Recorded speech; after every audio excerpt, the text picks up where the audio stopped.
Estimados estudiantes, bienvenidos a una nueva videoconferencia o tutoría en la materia de Relaciones Internacionales y Globalización.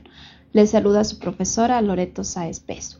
El tema a tratar el día de hoy es organizaciones internacionales.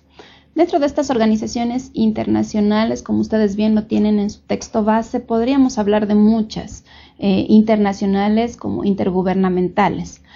Nos vamos a centrar hoy en la principal a nivel del derecho internacional o de las relaciones internacionales, como es las Naciones Unidas. Vamos a hablar de sus orígenes y sus actividades principales frente a la problemática mundial. La ONU nace de la fracasada Sociedad de Naciones que nació durante o luego más bien de la Primera Guerra Mundial. Recuerden que ahí se da además el inicio de nuestra asignatura de estudio. La Carta del Atlántico, aprobada durante el encuentro que mantuvieron además Churchill y Roosevelt en agosto de 1941, preveía la institución de un sistema de seguridad general establecido sobre las bases más amplias. Luego de las atrocidades de la Primera Guerra Mundial, las naciones Estado pretendían llegar a una organización que proveyera de paz y de estabilidad social. ¿Por qué limitarse simplemente a mantener una sociedad de naciones? Las razones fueron varias. El fracaso de la institución con sede en Ginebra había sido tan patente que su mera reconstitución tuviera un efecto desastroso en el terreno de confianza internacional. No nos olvidemos que luego de la Primera Guerra Mundial vino un alto periodo de relación y además firma de tratados que no se efectivizaron porque por algo se pasó a la Segunda Guerra Mundial. Entonces, esta Sociedad de Naciones fracasó en el intento de su tarea y llegaba la idea de qué había que hacer. Había que nuevamente reconstituirla o más bien cerrarla y crear un nuevo organismo que nos llevara a tratar de establecer la paz mundial. Era evidente entonces que se hacía necesario crear una institución completamente nueva.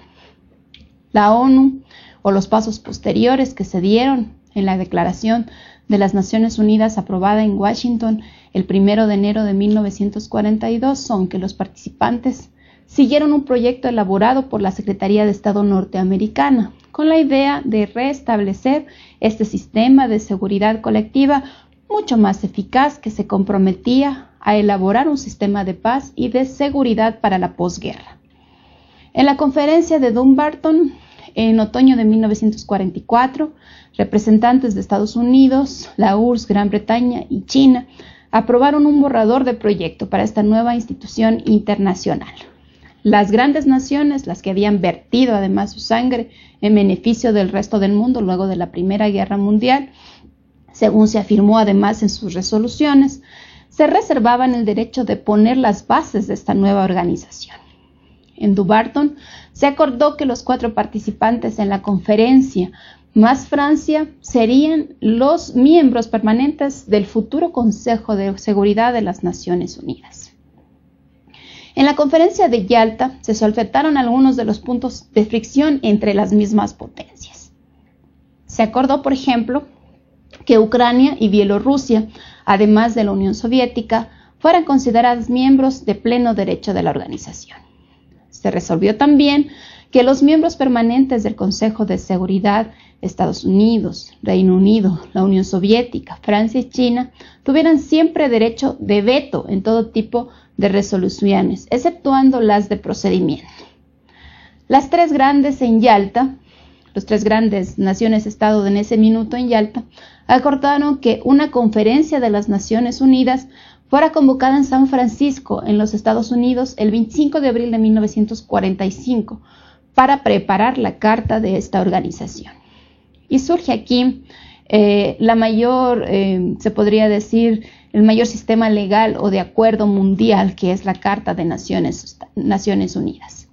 La Conferencia de San Francisco en 1945 aprobó la Carta de la Organización de las Naciones Unidas, que fue firmada por 51 estados en esa época.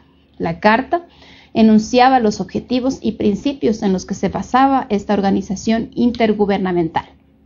Los propósitos principales eran 4: el mantenimiento de la paz y la seguridad internacionales, fomentar entre las naciones las relaciones de amistad y cordialidad, realizar además la cooperación internacional en la solución de problemas internacionales de carácter económico, social, cultural y humanitario, y además en el desarrollo y estímulo del respeto de los derechos humanos y a las libertades fundamentales.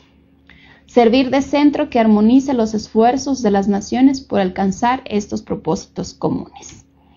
Los principios de la Carta de las Naciones Unidas afirmaban lo siguiente: la organización se basa en la igualdad soberana de todos sus miembros. Ese es un concepto que para algunos analistas de relaciones internacionales no se da porque existen naciones que están consideradas con derecho a veto y que tienen una postura mucho mayor de influencia frente al resto. Otro principio afirmaba que todos los Estados miembros cumplirían las obligaciones contribuidas de conformidad con la Carta. Los miembros deben arreglar sus controversias internacionales solamente a través de medios pacíficos y sin poner en peligro la paz, la seguridad o la justicia. Los Estados miembros se tienen que abstener en sus relaciones internacionales de recurrir a la amenaza o al uso de la fuerza contra otros Estados. Los miembros prestarían a las Naciones Unidas toda clase de ayuda en cualquier acción que ejerza de conformidad con la Carta, y no ayudarían a los Estados que van contra la organización o que estuvieran ejerciendo acción preventiva o coercitiva. Ninguna disposición de la Carta autorizaría a la ONU a intervenir en los asuntos que son jurisdicción interna de los Estados. Las Naciones Unidas harían que los Estados que no son miembros de la organización se conduzcan de acuerdo con estos principios en la medida que fuera necesaria para mantener la paz y la seguridad internacionales. La ONU tiene una estructura interna consolidada. El más fuerte de sus implementos es el Consejo de Seguridad, que es el órgano de mayor poder decisorio de Naciones Unidas. Su papel es fundamental y se centra en solucionar todas las cuestiones relativas principalmente al mantenimiento de la paz y seguridad internacionales. Inicialmente estuvo integrado por 11 miembros, 5 permanentes, 6 no permanentes, pero a partir de 1966 se elevó a 15 el incremento del número de estos miembros. El Consejo de Seguridad adopta resoluciones obligatorias para todos los miembros de Naciones Unidas. En todos los asuntos importantes no de procedimiento, sus resoluciones se aprueban con el voto afirmativo de 7 miembros, comprendidos los votos coincidentes de los permanentes.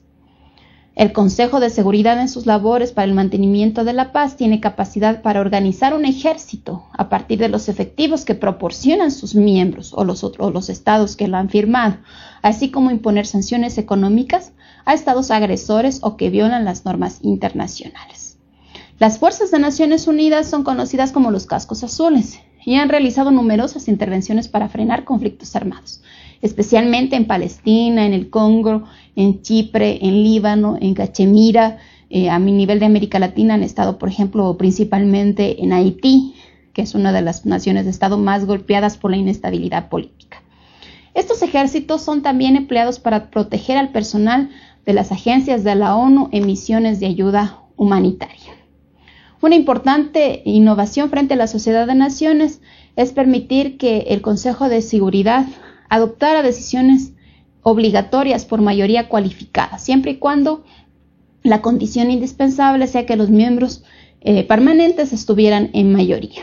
Entra en regla en este caso de la unanimidad de las grandes potencias, que se traduce en el derecho de veto y que además es un instrumento de poder. Además del Consejo de Seguridad, otro órgano importante de Naciones Unidas es la Asamblea General, que está integrado por los delegados de todos los miembros y cada uno tiene derecho a voto. La Asamblea tiene amplias competencias de elección de miembros no permanentes del Consejo de Seguridad, adhesión además de nuevos miembros, nombramiento del secretario general, etc.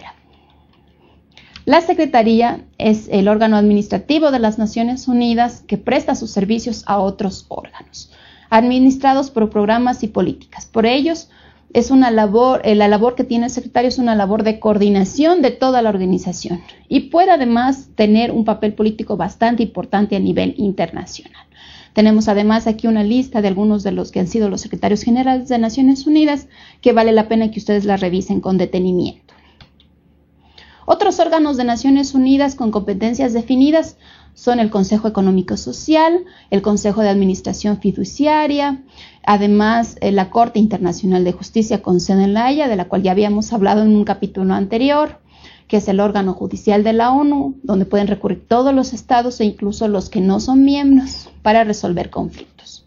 Por último, a las Naciones Unidas se añadirían los llamados organismos especializados, que están organizados por ella y que coordinan desde el Fondo Monetario Internacional, el Banco Internacional de Reconstrucción y Desarrollo, la Organización de Naciones Unidas para la Educación, la Ciencia y la Cultura y la organización dedicada a la alimentación y la agricultura, que es la FAO.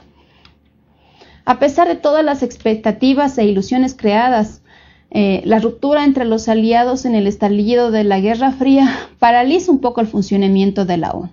En la época de la Guerra Fría, estando Estados Unidos, el sistema bipolar vigente, Estados Unidos y la URSS, la ONU en ese periodo estuvo un poco paralizada en sus actividades, especialmente mediante el uso del derecho del veto de las grandes potencias que en ese minuto se estaban enfrentando. Muchísimas gracias por su atención y nos vemos en una próxima oportunidad.